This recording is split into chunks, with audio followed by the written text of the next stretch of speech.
आज बसंत पंचमी का दिन है। वैसे तो इस त्योहार को विशेष रूप से स्कूलों में मनाया जाता है। हमने बचपन से ऐसा ही देखा है, कैसे हम लोग स्कूल में इकट्ठा होते थे, माँ सरस्वती की मूर्ति रखी जाती थी। पूरे हर्षो उल्लास के साथ हम इस त्योहार को मनाते थे। फिर आगे चल कर के ये त्योहार गली मोहल्लों में भी मनने लगा। पढ़ने वाले कुछ बच्चे किसी गली मोहल्ले में एक जगह सरस्वती माता के मूर्ति की स्थापना करते और वहीं पर इस त्योहार को मनाते। आज के इस त्योहार को मनाते हुए हम लोगों ने बचपन से देखा है। आइए इस पर एक दृष्टि डालते हैं।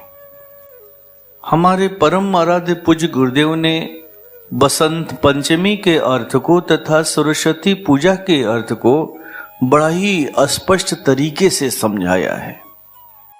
आइए पहले चलते हैं बसंत पंचमी की तरफ। बसंत पंचमी दो शब्दों के योग से बना है। पहला है बसंत और दूसरा है पंचमी। बसंत का अर्थ हमारी वासनाओं से संबंधित है। जहां हमारी सारी वासनाएं समाप्त हो जाती हैं, हमारे सारे वासनाओं का अंत हो जाता है। और पंचमी शब्द का मतलब 5 प्रकार से है, 5 प्रकार की वासनाओं से है। ये 5 प्रकार की वासनाएं कौन कौन सी हैं, जो हमारे अंदर अपना बसेरा बना चुकी हैं, बस चुकी हैं, घर कर चुकी हैं। तो पहला है काम रूपी वासना, दूसरा है क्रोध रूपी वासना, तीसरा है लोभ रूपी वासना, चौथा है मोह रूपी वासना और 5वां है मद रूपी वासना। इन पांचों का जब हमारे अंदर में बसेरा हो जाता है तो ये वासना का रूप ले लेती है। फिर ये हमारे अंदर से जल्दी हटने का नाम ही नहीं लेती। वासना का अर्थ ही होता है जो बस चुका हो। आप इसे इस तरह से भी समझ सकते हैं। परम पूज्य गुरु महाराज साहब एक बड़ा सुंदर उदाहरण दिया करते हैं। कहते हैं कि आपने अपने मकान में एक किराएदार को रखा। किराएदार जब आपके मकान में कुछ दिनों तक रह लिया तो फिर वो उस पर अपना अधिकार जमाने लगा। अब आप कोर्ट का दरवाजा खटखटाने लगे तो कोर्ट ने भी फैसला सुनाया कि किसी भी किराएदार को एक निश्चित अवधि तक ही आपको रखना है। अगर उस अवधि से ज्यादा देर तक, ज्यादा दिन तक आपने रख लिया तो फिर वो उसका अधिकार उस पर बनने लगता है। ठीक हूबहू ऐसे ही ये काम, ये क्रोध, ये लोभ, ये मोह, ये मद हमारे अंदर इस तरह से बस गए हैं, इस तरह से बस गए हैं कि ये अपना अधिकार जमा लिए। फिर ये नित्य हमें नोचते खसोटते हैं, लूटते हैं, बलात्कार करते हैं, हमें पतित करते हैं और इन्हीं के वजहों से हम बार बार दुखी होते रहते हैं। वैसे काम, क्रोध, लोभ, मोह तथा मद बुरा नहीं है, बशर्ते कि ये हमारे अंदर में ज्ञान की अवस्था में हो, ज्ञान के आलोक में हो। ये बुरा तब हो जाते हैं जब ये अज्ञानी हालत में रहते हैं। अज्ञानी हालत में ये बलात्कारी रूप ले लेते हैं, बलात्कारी चरित्र को धारण कर लेते हैं, बार बार बलात्कारी चरित्र को जन्म देते रहते हैं। अब आप ही सोचिए कि बलात्कारी चरित्र सुखदायी कैसे हो सकता है। इसलिए हमारे महापुरुषों ने इन्हें ज्ञान के आलोक में रखने की बात कही है। और आज का ही वो दिन है जिस दिन हमारे महापुरुषों ने इस काम को किया था, इस पर विजय हासिल किया था। हमारे परम आराध्य पूज्य गुरुदेव भी इस बात को स्वीकार करते हुए कहते हैं कि काम, क्रोध, लोभ, मोह तथा मद को मिटाना नहीं है बल्कि मोड़ना है। किस तरफ मोड़ना है? तो सत्य की तरफ मोड़ना है।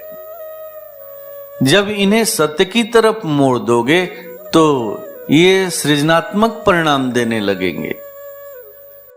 एक मनुष्य के अंदर में ये पुरुषार्थ को पैदा करने लगेंगे। अगर इन्हें पूरी तरह से मिटा दिया जाए, समाप्त कर दिया जाए, तो एक मानव किसी काम का नहीं रह जाएगा। इसीलिए परम पूज्य गुरुदेव ने भी कहा कि काम, क्रोध, लोभ, मोह तथा मद को मिटाना नहीं है बल्कि सत्य की तरफ मोड़ना है, उसे ज्ञान के आलोक में रखना है। इस तरह से आज के ही दिन हमारे महापुरुषों ने इस काम को किया था। अब प्रश्न उठता है कि ये होगा कैसे? इनकी अज्ञानता मिटेगी कैसे? ये ज्ञान के आलोक में रहेंगे कैसे? तो इसके लिए आपको एक पूजा की प्रविधि अपनानी होगी। उस पूजा के प्रविधि का नाम ही है सरस्वती पूजा। आपने देखा होगा मां सरस्वती के मूर्ति को हम कैसा वस्त्र पहनाते हैं? तो श्वेत वस्त्र पहनाते हैं। मां सरस्वती की मूर्ति की सवारी कैसी है? तो हंस सवारी के रूप में दिखाया जाता है। श्वेत वस्त्र भी ज्ञान का प्रतीक है और हंस भी ज्ञान का प्रतीक है। श्वेत वस्त्र का गुण क्या है? तो एक महीन से भी महीन, छोटा से भी छोटा काला दाग, काला धब्बा आपको दिखाई पड़ता है। वो छुप नहीं सकता, वो दिखाई पड़ता है। हंस का गुण क्या है? तो हंस का गुण है कि जो असत्य दूध में मिलकर के भी दूध का रूप धारण कर लेता है, उस असत्य को हंस बड़ी आसानी से पहचान जाता है। दूध को पी जाता है और उस असत्य रूपी पानी को छोड़ देता है। इसे ही ज्ञान कहते हैं। इस तरह से सरस्वती का मतलब हुआ वो शक्ति जिसने ज्ञान को धारण किए हुए। ये सरस्वती की अवस्था कब आएगी? तो जब हम स्वर में सती होना सीखेंगे। एक गुरु अपने हर साधक को इसी की तो क्रिया देते हैं। हमारे परम पूज्य गुरुदेव ने भी तो हमें इसी की क्रिया दी है। गुरु जी ने हमें एक मंत्र दिया और कहा कि नित्य अभ्यास करो। अभ्यास में करने को क्या कहा? तो कहा कि रोज इस मंत्र का उच्चारण करना है, सुनना है, फिर देखना है। क्या देखना है? तो मंत्र को बोलने और सुनने से जो ऊर्जा प्रकट हो रही है वह स्पंदन के रूप में हो, तरंग के रूप में हो, प्रकाश के रूप में हो, आपको उसे ही देखना है। देखने से क्या होता है? तो हम उससे जुड़ जाते हैं। जुड़ते ही हम उसमें लय होने लगते हैं। इस तरह से हम उस स्वर में सती हो जाते हैं। जैसे ही सती होते हैं, हमें अपने अंदर के एक अद्भुत प्रकाश से परिचय होता है। अब हम आगे चल करके अपने उस प्रकाश में रहने लगते हैं। यही है आत्मा का प्रकाश। जैसे ही ये प्रकाश हमारे अंदर से प्रस्फुटित होता है, हमारे अंदर में जितने भी प्रकार की वासनाओं ने अपना बसेरा बना रखा था, वो सभी की सभी भाग खड़ी होती हैं। यही इनका कोर्ट है, यही उनकी कचहरी है। जैसे ही आपके अंतःकरण में आवेदन पड़ता है, गुरु द्वारा दी गई प्रविधि के द्वारा आवेदन पड़ते ही ये भाग खड़े होते हैं। फिर वही व्यक्ति अपने जीवन में सुख और शांति का अनुभव करने लगता है। फिर हमारे परम पूज्य गुरुदेव ने समझाते हुए कहा कि तुम इस पूजा में शीघ्र अति शीघ्र कैसे सफलता प्राप्त करोगे। तो इसे समझाते हुए उन्होंने कहा कि इस क्रिया के साथ साथ अपने जीवन में एक क्रिया को और भी जोड़ दो। वो क्रिया क्या है? तो अपने जीवन में सत्य, अहिंसा, अस्तेय, अपरिग्रह तथा ब्रह्मचर्य, इन पांचों में से किसी एक गुण को तुम धारण कर लो।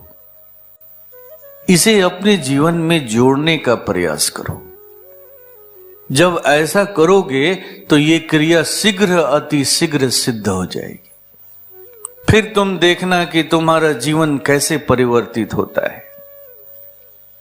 हमारे यहाँ परम पूज्य गुरुदेव द्वारा स्थापित जो सत्संग है, दिव्य चेतना सत्संग, उसके अंतर्गत इस क्रिया को ही तो कराया जाता है। आप लोग सरस्वती पूजा साल में एक बार मनाते हैं, पर हमारे यहाँ तो इस पूजा को रोज कराया जाता है। सुबह शाम दोनों टाइम कराया जाता है, या फिर करने का सलाह दिया जाता है।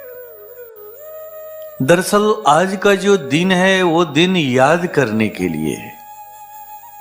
आज के ही दिन हमारे महापुरुषों ने इस कार्य में सिद्धि पाई थी, अपने समस्त वासनाओं का अंत किया था।